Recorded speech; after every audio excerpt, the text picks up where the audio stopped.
My heart stopped as the door clicked open, my bare skin prickling in the cool hotel air. I spun around, clutching nothing but a flimsy towel, and there she was, a stranger with wide, startled eyes, holding a coffee tray like it was her lifeline. In that frozen second, our worlds collided, and I knew nothing would ever be the same. I'd come to Seattle to escape. At 25, I was drowning in the wreckage of a life I'd tried to build in Chicago, a corporate job that drained my soul, a family that didn't understand me, and a breakup that left me questioning everything, especially my heart. I'd booked this hotel room at the Evergreen, a boutique spot downtown, to disappear for a week, to figure out who I was without the weight of expectations. My name's Riley Carter, and I'm not the type to believe in fate, but that moment, naked, vulnerable, and staring into the eyes of a woman whose name I didn't yet know, felt like the universe was laughing at my plans. She stammered, her cheeks flushing a deep pink. I'm so sorry, ma'am.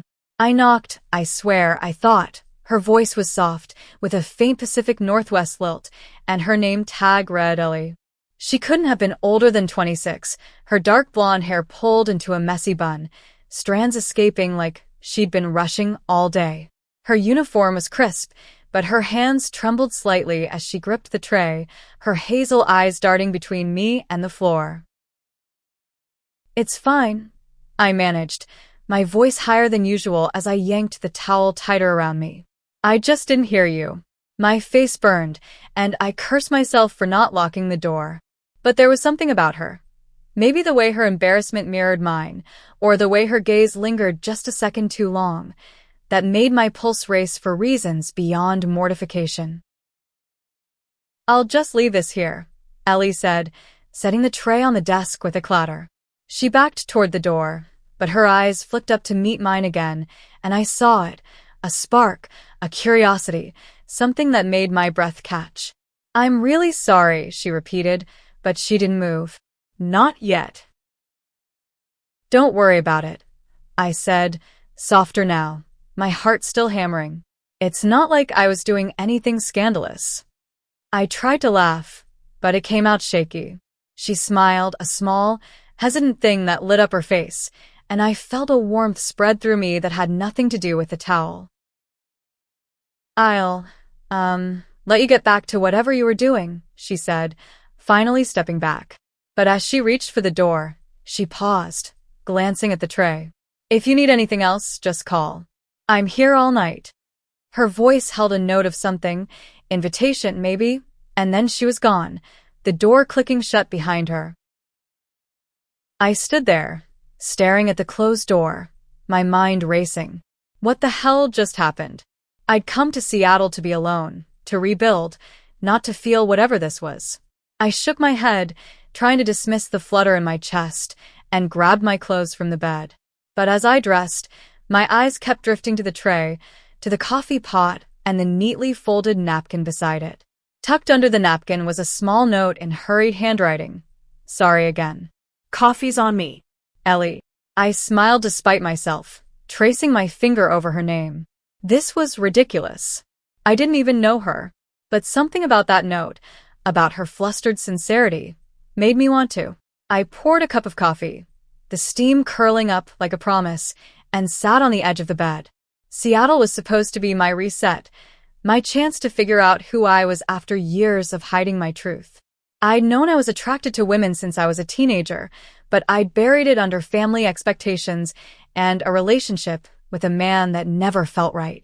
Coming out to myself had been hard enough. Coming out to the world felt impossible. Yet here I was, heart pounding over a stranger who'd seen me at my most vulnerable. I sipped the coffee, letting its warmth ground me. The city hummed outside, all rain-slicked streets and distant lights. I'd chosen Seattle because it fell far enough from Chicago to breathe, but close enough to feel real. The Evergreen was a haven, with its exposed brick walls and courtyard, but now it felt alive with possibility. I glanced at the phone on the nightstand, tempted to call room service again, to see if Ellie would answer. But what would I even say? "Hi, I'm the naked idiot from earlier. Want to chat?" Instead, I grabbed my journal from my bag and started writing, pouring out the chaos of the moment. I wrote about her eyes, her nervous laugh, the way her presence had shifted something in me. I'd always been cautious, guarded, but something about Ellie felt like a crack in my armor. I didn't know her story, but I wanted to, and that scared me more than anything. The next morning, I woke to the sound of rain tapping the window.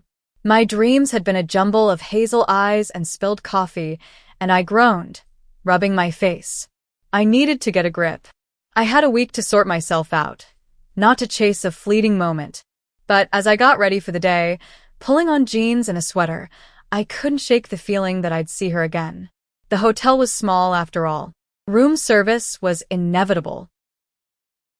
I headed downstairs to the hotel cafe, hoping a change of scenery would clear my head. The place was cozy, with mismatched chairs and the smell of fresh pastries.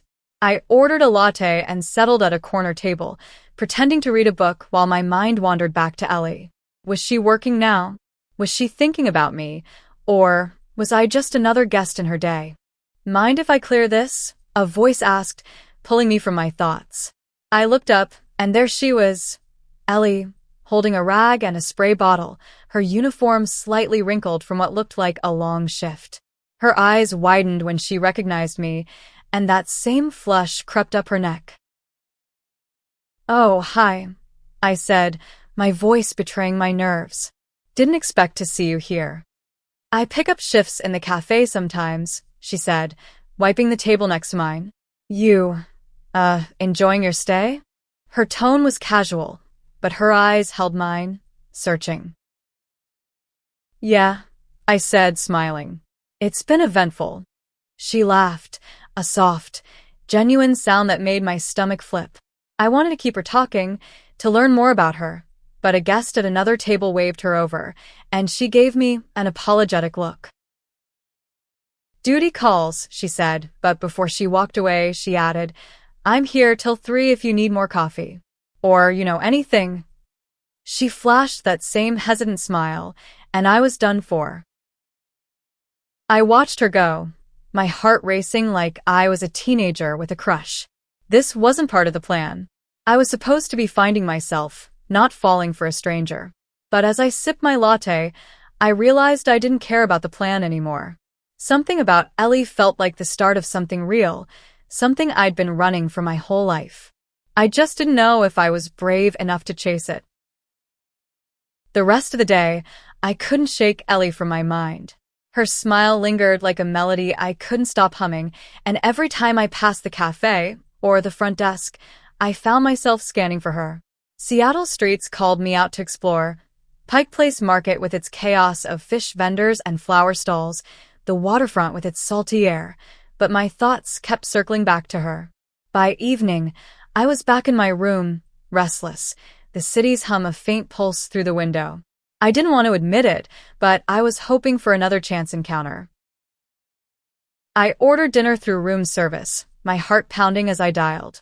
Would she be the one to bring it? When the knock came, I checked my reflection, smoothing my hair like it mattered. But it was a guy, polite and efficient, who dropped off my burger and fries. Disappointment hit me harder than it should have. I ate alone, the TV flickering with some mindless show, and tried to convince myself I wasn't acting like a lovesick fool. The next morning, I decided to take control. I wasn't here to pine. I was here to rebuild.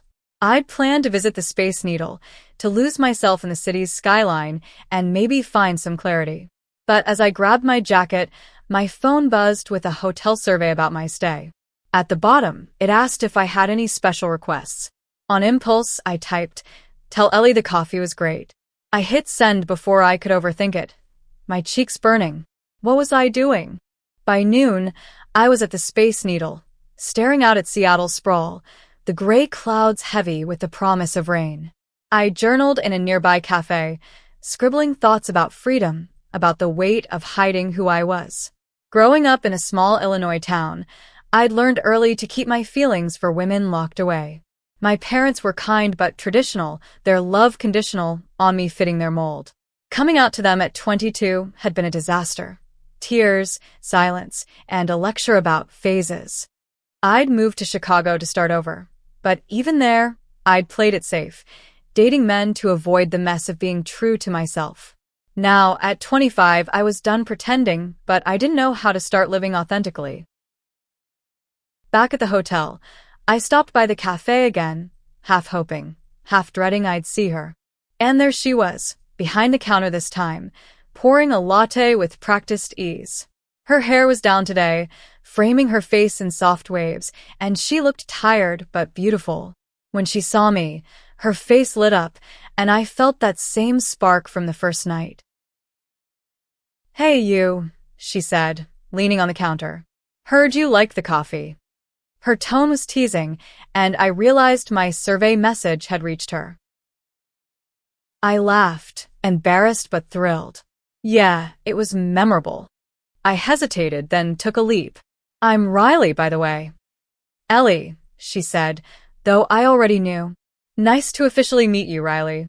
The way she said my name made my stomach flip. She glanced at the clock, then back at me. "I'm off in an hour. If you're around, maybe we could grab a coffee? As customers, I mean." I blinked, caught off guard. Was she asking me out? "Yeah, I'd like that," I said, my voice steadier than I felt. "I'll be here." An hour later, we were at a small table in the cafe, 2 lattes between us. Ellie had changed out of her uniform into a flannel shirt and jeans, her hair loose and slightly damp from the drizzle outside. She told me she'd grown up in a small town an hour from Seattle, working at the Evergreen to save for community college. "I want to study environmental science," she said, her eyes lighting up. "I love the outdoors, hiking, kayaking, all that. This job's just a means to an end." I shared bits of my story, Chicago, the corporate grind, my need for a break. I left out the part about my sexuality, not because I was ashamed, but because I wasn't sure how to bring it up. Ellie made it easy to talk, her questions gentle but curious, her laugh infectious. But there was a tension, too, a current running between us that neither of us acknowledged. "So, what's the real reason you're here?" she asked, stirring her coffee. "You said you needed a break, but it feels like there's more to it." I hesitated, my fingers tightening around my mug. "I'm figuring myself out," I said finally. "I've spent a lot of time trying to be someone I'm not. I came here to start over." Her eyes softened, like she understood more than I'd said. "That's brave," she said. "Starting over's never easy." There was a pause, and then she added, "I get it. I've had to figure myself out too." I wanted to ask what she meant, but a customer interrupted, asking for a refill, and the moment passed. When she came back, she glanced at her phone and sighed. "I've got an early shift tomorrow," she said. "But this was nice, Riley. Really nice." "Same," I said, my heart racing. As we stood to leave, our hands brushed, and the touch sent a jolt through me. She smiled a little shy, and I wondered if she felt it too. Back in my room, I couldn't sleep. Ellie's words echoed in my head. I've had to figure myself out too. Was she like me? Had she struggled with her identity, her place in the world? I wanted to know everything about her, but I was terrified of what that meant. I'd spent so long guarding my heart, afraid of rejection, of judgment. But Ellie felt different. She felt safe. The next day, I found a note slipped under my door. "Meet me at the rooftop bar tonight? 8 p.m. Ellie." My pulse quickened. This was more than a casual coffee.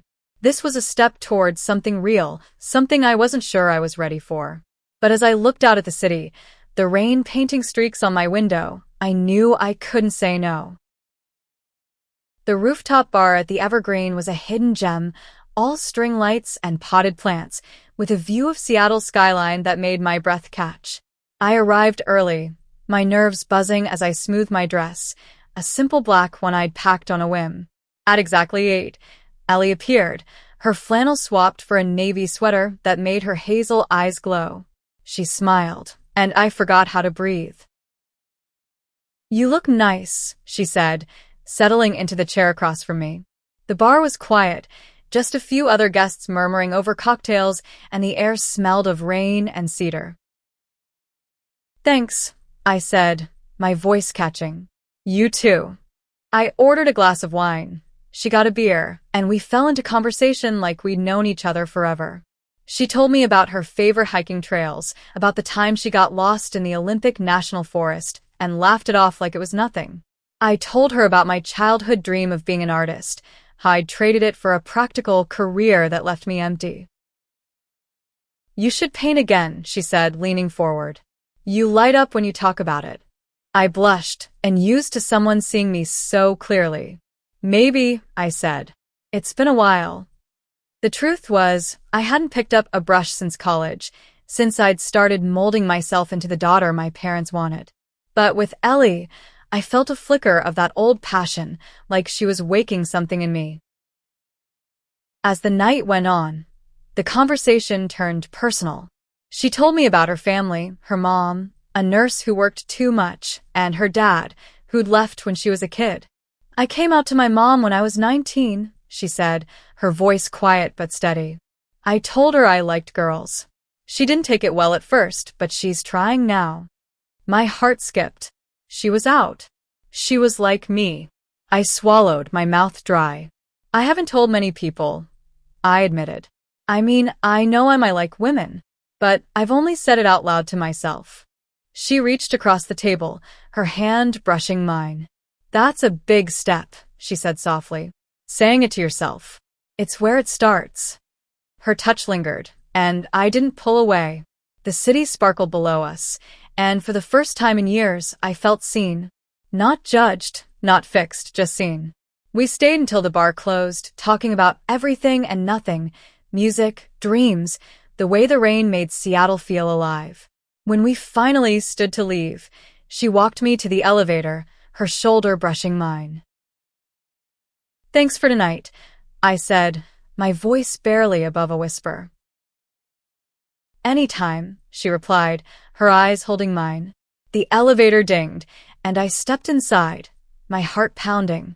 As the doors closed, I realized I was falling for her, and it terrified me. The next few days were a blur of stolen moments. Ellie and I texted when she wasn't working, silly things like memes or pictures of a city. I'd find excuses to linger in the cafe, hoping to catch her between shifts. Each time we talked, I felt myself unraveling, letting go of the walls I'd built. But doubt crept in too. What was I doing? I was only in Seattle for a week. She had a life here, a future. I was a tourist, a mess still figuring herself out. On my 5th day, I went to the hotel's rooftop alone, needing to think. The city stretched out below, all sharp edges and soft lights. I'd spent so long running from myself, from the truth of who I was. Ellie made me want to stop running, but what if I wasn't ready? What if I hurt her, or she hurt me? I didn't hear her approach until she spoke. "Thought I'd find you here." Ellie stood there, her hair damp from the rain, a hesitant smile on her face. "You okay?" I nodded, then shook my head. "I don't know. It's a lot." I gestured vaguely, my words failing me. She sat beside me, close enough that our knees touched. "It's a lot for me too," she said. "I don't do this. Get close to people. Especially not guests." She laughed softly, but her eyes were serious. "But you're different, Riley." My breath caught. "What are we doing?" I asked, my voice raw. "I don't know," she admitted, "but I want to find out." Before I could think, I leaned in, and she met me halfway. Our lips touched, soft and tentative, and the world fell away. It was my first kiss with a woman, and it felt like coming home. When we pulled back, her eyes were wide, her breath shaky. "Wow," she whispered, and I laughed, my heart soaring. But as we sat there, the rain starting to fall again, a knot formed in my stomach. I had 2 days left in Seattle. This was real, but it was temporary, and I didn't know how to reconcile the two. That kiss changed everything. It was like a door had opened, and I couldn't stop myself from stepping through. Ellie and I spent every spare moment together after that, stealing time between her shifts and my aimless wanderings through Seattle. We walked the waterfront, her hand brushing mine, both of us too shy to hold on but too drawn to pull away. We shared fries at a diner, laughing over nothing, and sat in the hotel's lounge late at night, whispering dreams under the dim glow of fairy lights. Each moment felt like a gift, but the clock was ticking. I had one day left. I woke on my 6th morning with a heaviness in my chest. Ellie was working a double shift, so I spent the day alone, wandering through Chihuly Garden and Glass, the vibrant sculptures a blur against my racing thoughts. I wanted this, but my life was in Chicago, or at least the shell of it was. I'd quit my job before coming here, a reckless move I hadn't told her about. I had nothing to go back to, but I didn't know how to stay either. Ellie had her own plans, her own dreams. What right did I have to disrupt them?